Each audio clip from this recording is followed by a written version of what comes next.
লন্ডনে তারেক রহমানের সঙ্গে সৌজন্য সাক্ষাৎ করেছেন দলটির স্থায়ী কমিটির সদস্য ডক্টর খন্দকার মোশাররফ হোসেন। স্থানীয় সময় ২৫ আগস্ট সন্ধ্যায় এ বৈঠক অনুষ্ঠিত হয়।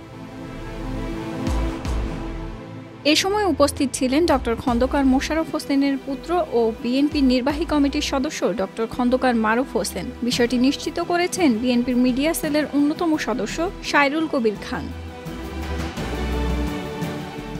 বৈঠকের একটি ছবি সামাজিক যোগাযোগ মাধ্যমে নিজের ফেসবুকে শেয়ার করেছেন ডক্টর খন্দকার মারুফ হোসেন। তিনি একে জীবনের সেরা মুহূর্ত হিসেবে আখ্যা দেন।